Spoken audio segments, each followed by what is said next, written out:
ఆంధ్రప్రదేశ్ రాష్ట్రంలో ఉన్నటువంటి ఆంధ్రప్రదేశ్ రాష్ట్ర ప్రధాన కార్యాలయాలు ఆక్రమణలో నిబంధనలకు వ్యతిరేకంగా కట్టినటువంటి కట్టడాల మీద, నిబంధనలకు వ్యతిరేకంగా కట్టినటువంటి ప్రభుత్వ కార్యాలయాల మీద ఏ విధమైన నిర్ణయం తీసుకోబోతుంది ఆంధ్రప్రదేశ్ రాష్ట్ర ప్రభుత్వం వేచి చూడాల్సిన అవసరం ఉంది. కాబట్టి ఈరోజు ప్రెస్ మీట్ ఏర్పాటు చేయడం జరిగింది. రాష్ట్రంలో జరిగేటువంటి అతి కొద్ది రోజుల్లో జరగబోయేటువంటి ఆంధ్రప్రదేశ్ రాష్ట్ర ప్రభుత్వం ఏ విధమైన నిర్ణయాలు తీసుకోబోతుంది అనే దాని మీద కూడా ఒక చర్చ అవసరం. ఒక పక్క తెలంగాణలో 4,000 కోట్ల రూపాయలు సంపాదించినటువంటి ఎన్ కన్వెన్షన్ హాల్ని నిర్దాక్షిణ్యంగా కూల్చేసి చట్టం దృష్టిలో అందరూ సమానులే అని చెప్పినటువంటి రేవంత్ రెడ్డి ఒక పక్క, అలాంటి రేవంత్ రెడ్డిని రాజకీయాల్లో ఒక పదవి తీసుకొచ్చి ఈరోజు ఆయన ముఖ్యమంత్రి అవడానికి డైరెక్ట్లీ కారణమైనటువంటి చంద్రబాబు నాయుడు గారి ప్రభుత్వం ఇంకొక పక్క. ఇప్పుడు చంద్రబాబు నాయుడు గారి ప్రభుత్వం, కూటమి ప్రభుత్వం ఏమి చేయబోతుంది ఆంధ్రప్రదేశ్ రాష్ట్రంలో? ఈ కూటమి ప్రభుత్వం ఏ నిర్ణయాలు తీసుకోబోతుంది ఆంధ్రప్రదేశ్ రాష్ట్రంలో? ఈ కూటమి ప్రభుత్వం తెలంగాణ ప్రభుత్వం తీసుకున్నటువంటి నిర్ణయాలను ఏమైనా ఇన్స్పిరేషన్గా తీసుకొని భవిష్యత్తులో 2-3 వారాల్లోనో ఒక నెల రోజుల్లో ఏం చేయబోతుంది అనే దాని మీద ఆంధ్రప్రదేశ్ రాష్ట్ర ప్రజలందరూ కూడా చాలా ఉత్కంఠగా ఎదురు చూస్తున్నారు, ఇంక్లూడింగ్ మీ. అయితే మొదటగా నేను చెప్పేటువంటి అంశం ఆంధ్రప్రదేశ్ రాష్ట్ర ముఖ్యమంత్రి గారి ఇంటి నుంచే బయలుదేరదాం అక్రమ కట్టడాల కూల్చివేత. ఎందుకంటే ఆంధ్రప్రదేశ్ రాష్ట్ర ముఖ్యమంత్రి ఉంటున్న అధికారిక నివాసమే అక్రమ కట్టడం. ఈ అక్రమ కట్టడంలో నివసిస్తున్నటువంటి అక్రమ ముఖ్యమంత్రి సక్రమంగా ఏమైనా నిర్ణయం తీసుకుంటాడా అతి కొద్ది రోజుల్లో అనేది వేచి చూడాల్సిన సందర్భం. నేను గౌరవ ముఖ్యమంత్రి గారిని, గౌరవ ఉప ముఖ్యమంత్రి గారిని, ఎందుకు ఉప ముఖ్యమంత్రి గారిని ఇక్కడికి తీసుకురావాల్సి వస్తుంది అంటే, గౌరవ ఉప ముఖ్యమంత్రి శ్రీ పవన్ కళ్యాణ్ గారు కూడా ఇప్పుడు ఎన్విరాన్మెంటల్ పంచాయతీరాజ్ మినిస్టర్ కాబట్టి ఎకో సిస్టమ్ని పరిరక్షించాల్సినటువంటి బాధ్యత పవన్ కళ్యాణ్కి ఉంది. కాబట్టి ఈవెన్ చంద్రబాబు నాయుడు అక్రమ నివాసంలో ఉంటున్న చంద్రబాబు నాయుడిని కూడా తొలగించేసేసి పక్కన పెట్టేసేసి చంద్రబాబు నాయుడు మీద కూడా, ఆయన ఇంటి మీద కూడా కోల్చగొట్టగలిగినటువంటి నిర్ణయం తీసుకోగలిగిన అధికారం ఉన్నటువంటి మంత్రి కాబట్టి నేను పవన్ కళ్యాణ్ని అడగాల్సి వస్తుంది. నేను గౌరవ ఉప ముఖ్యమంత్రి గారిని అడుగుతున్నా, మీరు మీ ముఖ్యమంత్రి గారు, మీ హెడ్ ఆఫ్ ది ఇన్స్టిట్యూషన్ ఉంటున్న అక్రమ కట్టడాన్ని ఎప్పుడు కోల్చబోతున్నారు? సినిమాల్లో డైలాగులు చెప్పి గబ్బర్ సింగ్ డైలాగులు రాష్ట్రంలో కుదరవు కదా సార్.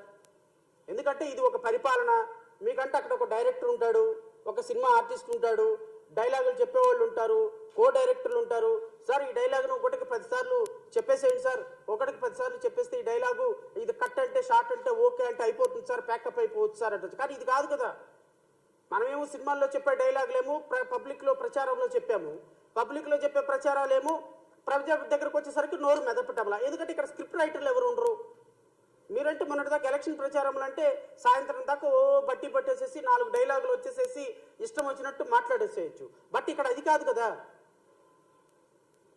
ఒకసారి ప్రెస్ మీట్లో కూర్చున్న తర్వాత పక్కన మినిస్టర్లు లేకపోతే ప్రిన్సిపల్ సెక్రటరీలు కూర్చున్న తర్వాత మనకి ఫోన్ ఫ్రెండ్ ఉండడు, మనకి స్క్రిప్ట్ ఉండదు, మనకు ఓన్గా మాట్లాడాల్సిన పరిస్థితి.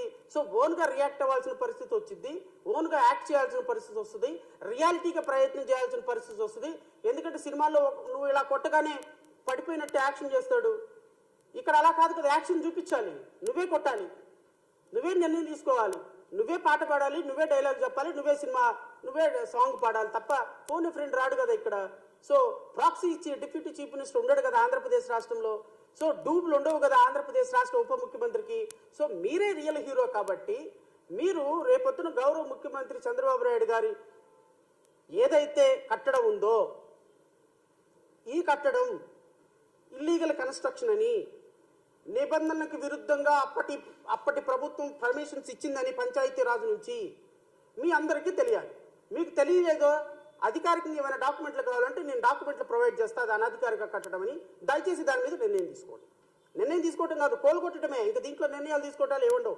ఎందుకు అంటే ఈ కట్టడాలు అనాధికమైనటువంటి కట్టడాలు అని గత ప్రభుత్వంలో మినిస్టర్గా పనిచేసినటువంటి దేవినేని ఉమా గారు చెప్పినటువంటి వీడియో నేను ఇప్పుడు ప్రెస్కి రిలీజ్ చేయబోతున్నాను. ఇది ఆల్రెడీ పాత వీడియోనే, పెద్దగా అందరికీ చూడాల్సిన అవసరమో చెప్పాల్సిన అవసరమే లేదు. కానీ ఇప్పుడు రిలీజ్ చేయడానికి కారణం ఏంటి అంటే, అధికారికంగా మీ ప్రభుత్వంలో ఒక ఇరిగేషన్ మినిస్టరే ఇది అనాధికారిక కట్టడము, ఈ కట్టడాన్ని కోల్చాలి అని చెప్పిన సందర్భంలో, వీళ్ళకి నోటీసులు ఇచ్చామని చెప్పిన సందర్భంలో, లింగమనేని గెస్ట్ హౌస్కి నోటీసులు ఇచ్చామని చెప్పిన సందర్భంలో, ఈ నోటీసులు ఒక్కసారి ప్రభుత్వం ఇచ్చిన తర్వాత దాన్ని ఉపసంహరించుకునే అవకాశం లేదు. ఖచ్చితంగా ఈ కన్స్ట్రక్షన్స్ని కూలగొట్టాల్సిన మార్గము.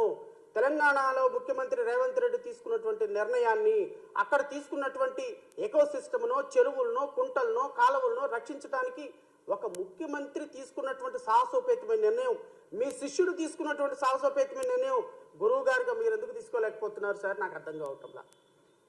ముఖ్యమంత్రి చంద్రబాబు నాయుడు గారు మీ శిష్యుడు మీకంటే అద్భుతమైనటువంటి సాహసోపేతమైన నిర్ణయాన్ని తీసుకొని వరుస పెట్టి ఇంజనీరింగ్ కాలేజీలు, యూనివర్సిటీస్లు, ఎర్న్ కన్వెన్షన్ హాల్స్ ఇంకోటి కూలగొట్టుకుంటూ వెళ్తుంటే, మీరు మాత్రం ఇంకా అనాధికారికంగా అక్రమ కట్టడంలో నివసించి ఆహా ఓహో నేను అద్భుతమైనటువంటి అమరావతిని సృష్టిస్తా లేదా అద్భుతమైనటువంటి పరిపాలన చేస్తానని చెప్పటం ఎంతవరకు సమంజసమని జేబీఎం భారత్ పార్టీ మిమ్మల్ని ప్రశ్నిస్తుంది.